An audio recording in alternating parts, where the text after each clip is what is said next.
Bună, dragii mei! Bine ați venit la Taroterapia! La mulți ani tuturor! Vă doresc un an nou plin de iubire, de armonie, de inspirație și de experiențe pline, cu sens. Vreau să vă mulțumesc pentru încă un an petrecut împreună și vă mulțumesc pentru timpul vostru petrecut pe acest canal și pe site-ul Taroterapia, pentru comentariile voastre, pentru like-uri, pentru distribuiri, pentru mesaje, pentru e-mail-uri, pentru implicarea voastră vie. Să avem cu toții un an cât mai bun și să continuăm să creștem împreună. Pentru astăzi avem o citire care este dedicată atât celor dintre voi care sunt singuri, cât și celor dintre voi care sunt într-o conexiune sau întreabă despre cineva anume. Pentru cei dintre voi care sunt singuri sau în căutarea unui partener, avem grupul 1 cu Pictorial Key. Pentru cei dintre voi care sunt într-o conexiune sau întreabă despre o anumită persoană, avem grupul 2 cu tarotul Gregory Scott. Ce apare pentru voi în dragoste în perioada următoare? Vă rog să luați de aici doar ceea ce rezonează. Este o citire fără timp, adică e relevant în momentul în care ascultați acest mesaj. Să începem. Grupul 1, adică cei dintre voi care sunt singuri sau în căutarea unui partener. Ce sau cine apare pentru voi în perioada următoare? Începem cu tarotul Pictorial Key.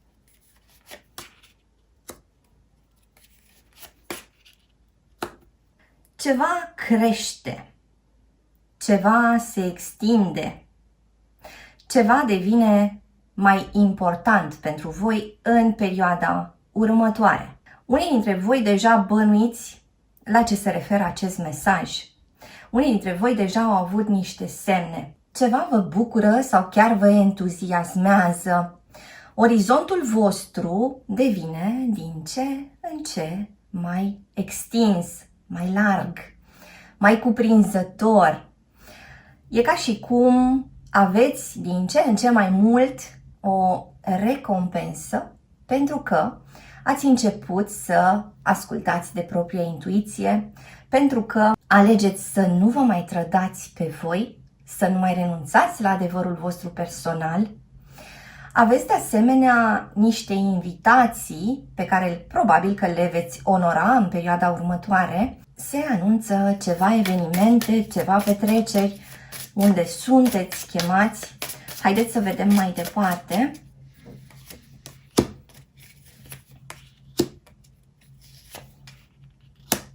Pentru cei dintre voi într-un semn de pământ sau într-un semn de apă, se anunță o persoană nouă care poate apărea din sfera profesională sau cineva cu care puteți colabora pentru o anumită perioadă. O persoană foarte metodică, este cineva perseverent, cineva care vrea să aibă lucrurile la locul lor.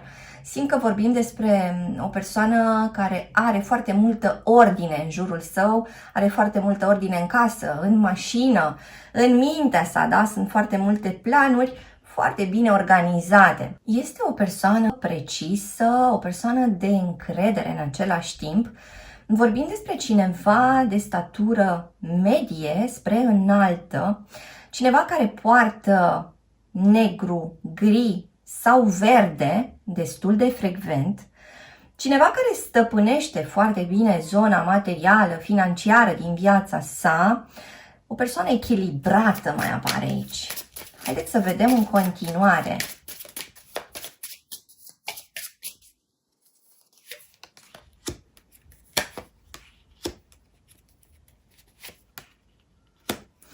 Mai avem aici pe cineva din Scorpion, din Capricorn, din Săgetător sau din Berbec, care ar putea apărea pentru cei dintre voi în semne de foc. Această persoană s-ar putea să fie divorțată sau o persoană care s-a separat, a ieșit dintr-o relație mai lungă în anul care a trecut. Vorbim despre cineva care ține foarte bine de planurile sale de asemenea. Din nou avem aici o persoană hotărâtă, o persoană organizată, o persoană care are un parcurs foarte clar în mintea sa, inclusiv din punct de vedere sentimental. Așadar, aici vorbim despre cineva care s-ar putea să pună pe masă oferta sa sentimentală destul de repede. Este o persoană care se îmbracă frecvent în maro, în galben sau în albastru. Sau mai vorbim aici despre o persoană înaltă cu umerii destul de proeminenți. Haideți să explorăm în continuare.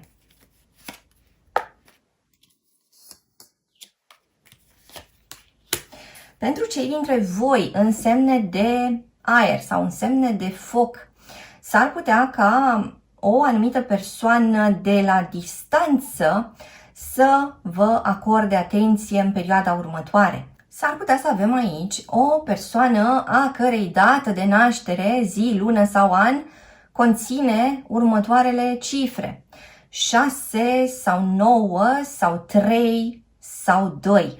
Haideți să explorăm în continuare.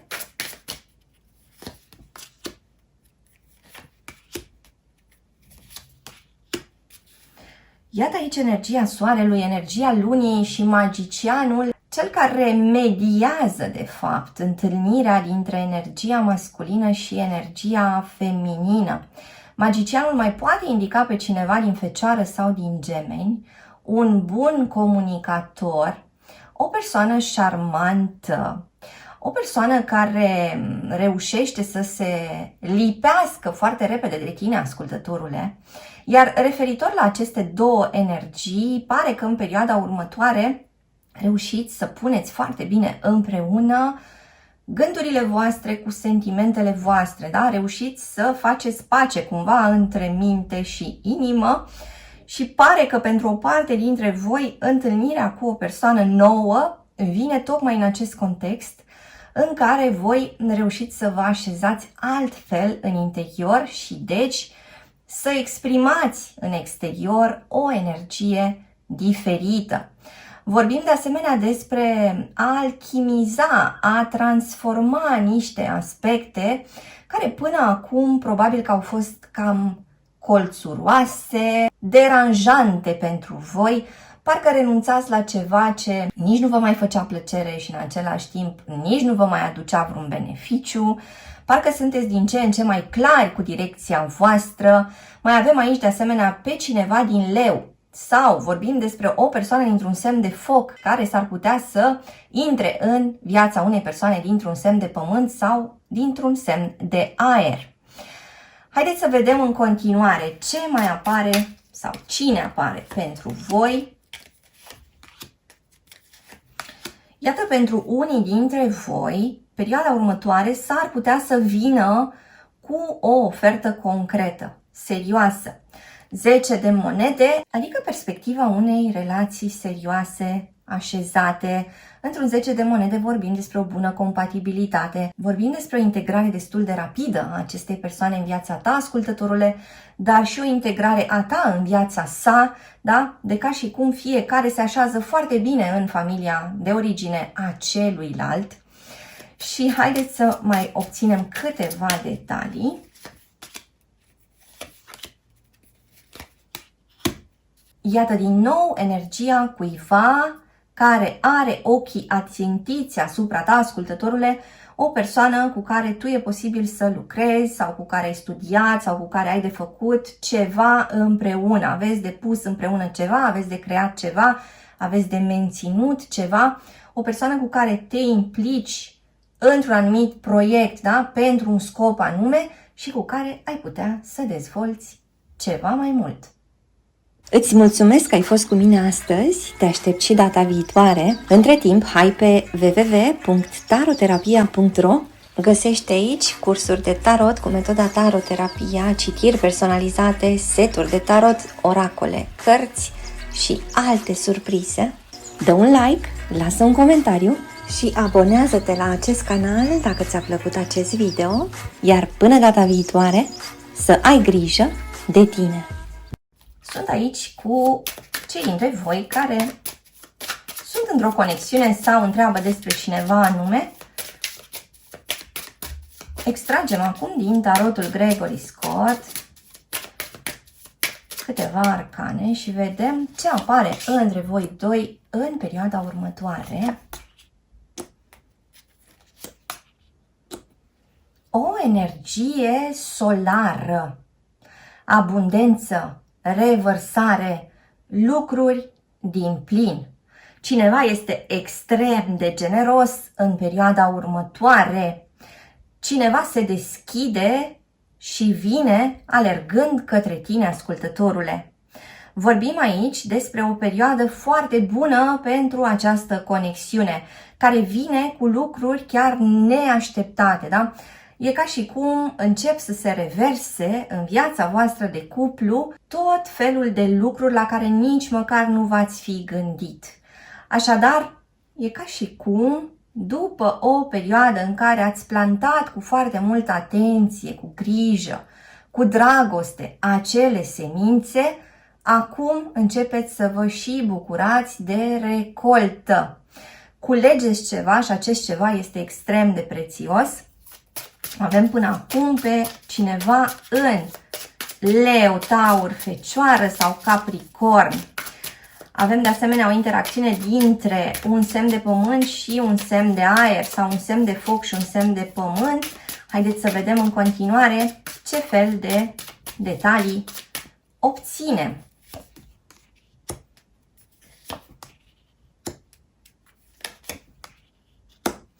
Iată aici zona de umbră cu care v-ați confruntat recent, adică o parte dintre voi s-au întâlnit în ultimele luni sau în ultimele săptămâni cu tot felul de conflicte, cu tot felul de aspecte din partener pe care consideraserăți că nu le cunoșteați. Sau au fost, în anumite cazuri, niște ciocniri între voi doi. E ca și cum această energie foarte generoasă, da, abundentă, care apare aici, vine să compenseze, de fapt, un mare deficit sau ceva foarte tensionat dintre voi doi. Unii dintre voi care crezuseră că povestea asta a ajuns chiar la capăt. Alții dintre voi care s-au întrebat, dar cine și-a băgat codița aici în povestea asta noastră? Cine a influențat atât de rău povestea asta noastră, da? Ce să se fi întâmplat de ne-am despărțit sau am ajuns aproape de despărțire? Cine este responsabil pentru toate lucrurile astea? Da? Ce a fost cu reacția aia neașteptată din partea acelei persoane și așa mai departe? Chiar vă rog să-mi spuneți cum rezonează, da? Vă invit să scrieți mai jos în comentarii cum se aplică pe situația voastră. Așadar, aveți nevoie de această energie care se anunță aici pentru a înlătura efectele acestor evenimente care au apărut între voi doi și pe care n-ați știut de fapt cum să le contracarați, cum să ieșiți din acea capcană, cum să ieșiți din acel blocaj. Haideți să vedem în continuare. Iată, aici mai avem o interacțiune dintre două semne de aer sau o interacțiune dintre două semne de pământ. Haideți să vedem.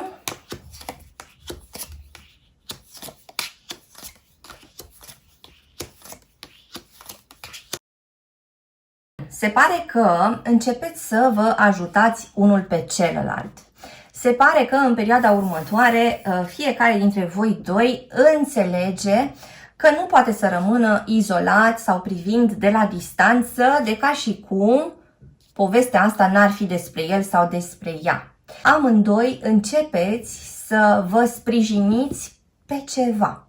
Amândoi ajungeți la concluzii bune și inspirate despre cum să ajustați, despre cum să reparați sau despre cum să mențineți povestea voastră. Aici mai vorbim de asemenea despre cineva în Scorpion. Mai avem de asemenea pe cineva în Vărsător, pe cineva în Pești sau pe cineva în Rac sau în Gemeni. Așadar, se trece de la un soi de constrângere sau de la o situație care era aproape sufocantă la un grad mai mare de libertate, însemnând că reușiți cumva să regăsiți unul în celălalt acele elemente care vă fac plăcere și de asemenea apare din nou multă bunăvoință între voi doi. Apare din nou acea empatie crescută. Apare din nou dorința de a fi lângă celălalt, dorința de a-l ajuta pe celălalt. Parcă începe să se regleze și volumul schimburilor dintre voi doi, adică unii dintre voi simt că vor ieși dintr-o situație de unilateralitate și începeți să vă bucurați mai mult de chestii reciproce. Haideți să observăm în continuare ce apare între voi doi în perioada următoare. Iată pe cineva care se teme de închisoare, de singurătate sau de abandon. Dacă persoana asta nu este lângă tine acum, ascultătorule, simt că această persoană suferă foarte mult în lipsa ta. E ca și cum această persoană își întinde mâinile sale către ceea ce tu ai putea să faci. De ca și cum, iată, dacă te-ai muta cu aceste unelte aici, ai putea să eliberezi această persoană. Adică această persoană, de fapt, ți-ar spune că tu ai acel detaliu care ar putea o ajuta. Această persoană îți spune că în momentul ăsta tu ai mai multă putere, ai mai multe resurse și că poți să vii și să schimbi situația în care se află și deci această persoană poate să iasă, da, din acest mediu constrângător și să vină liberă către tine. Mă întreb cum rezonează cu voi. Mai avem aici pe cineva din Capricorn, din Berbec, pe cineva din Rac, pe cineva de asemenea din Vărsător, care ar putea interacționa cu o persoană dintr-un semn de apă sau cu o persoană dintr-un semn de aer. Ce interesante aceste două imagini și iată un soi de operațiune de salvare sau cel puțin un mic gest de ajutor care poate să facă atât de mult, da? Poate să ducă la o schimbare mare, poate să ducă de fapt la această energie a lui 10 de monede, adică putem să fim împreună. Putem să avem un cadru firesc al poveștii noastre, putem să oficializăm chiar povestea noastră, putem să așezăm povestea noastră cu demnitate în acest tablou de familie. Îți mulțumesc că ai fost cu mine astăzi, te aștept și data viitoare. Între timp, hai pe www.taroterapia.ro. Găsești aici cursuri de tarot cu metoda taroterapia, citiri personalizate, seturi de tarot, oracole, cărți și alte surprize. Dă un like, lasă un comentariu și abonează-te la acest canal dacă ți-a plăcut acest video, iar până data viitoare să ai grijă de tine!